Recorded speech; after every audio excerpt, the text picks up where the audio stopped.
এখানে অনুমান 20 কেজি ধান আছে। এটা বানাইতে আমার 1 সপ্তাহ সময় লাগে।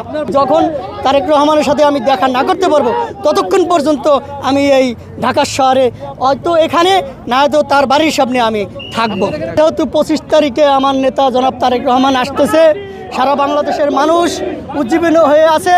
যেহেতু তারেক রহমান আসবে বাংলাদেশের মাটিতে, এই 25 তারিখে বাংলাদেশ জাতীয়তাবাদী দলের একজন সে আগামীতে রাষ্ট্রনায়ক হবে, প্রধানমন্ত্রী হবে, সেই জন্য আমরা এখানে চলে আসছি।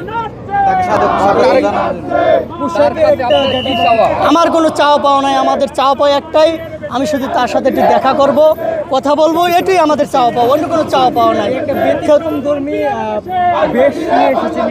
এটা হইলো আমাদের বাংলাদেশ জাতীয়তাবাদী দলের একটা প্রতীক, ধানের শীষ। যেহেতু এটা আমার না, এটা বাংলাদেশ জাতীয়তাবাদী দলের কর্মী আমি একজন, সেজন্য এই ধানের শীষ নিয়ে আপনাদের মিডিয়া ভাইয়ের মাধ্যমে দেখেন বিভিন্ন জেলায় আমি কিন্তু প্রোগ্রাম করি, এই ধানের শীষের প্রতীক নিয়ে থাকি। কেন? জিয়াউর রহমান এই ধানের শীষ এনেছিল বাংলাদেশে, সেই ধানের শীষ নিয়ে বেগম খালেদা জিয়া সে নির্বাচন করেছে, প্রধানমন্ত্রী হয়েছে।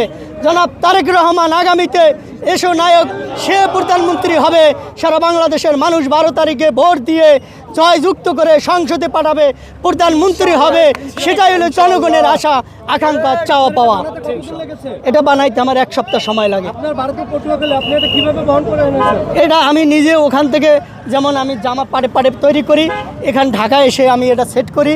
যে কোনো জায়গায় যে আমি যেমন জুরাইনে এসে আমি ওখান থেকে সেট করিয়া গাড়িতে দাঁড়ানো অবস্থায় চলে আসছি। আপনি এটা তাহলে পটুয়াখালী থেকে প্যাকেট করে ঢাকা নিয়ে এসেছি। জি জি। এটাকে ঝরে যাওয়ার সম্ভাবনা আছে? এটা ঝরে গেলে 2 থেকে 3টা প্রোগ্রাম করব, তারপর আমি পর্যাপ্ত পরিমাণ আমি এখানে সেট নিয়ে আসছি। যখন তারেক রহমানের সাথে আমি দেখা না করতে পারবো ততক্ষণ পর্যন্ত আমি এই ঢাকা শহরে হয়তো এখানে না হয়তো তার বাড়ির সামনে আমি থাকবো। এখানে অনুমান 20 কেজি ধান আছে। আমার কোনো কষ্ট হয় না। কেন কষ্ট হয় না? আমার নেতা আসতেছে, সেই জন্য আমার মনের দুঃখ কষ্ট আনন্দের কারণে আমি এই পোশাক পরে এখানে আসি। যতক্ষণ আমার এখানে থাকার প্রয়োজন আমি থাকবো ইনশাআল্লাহ।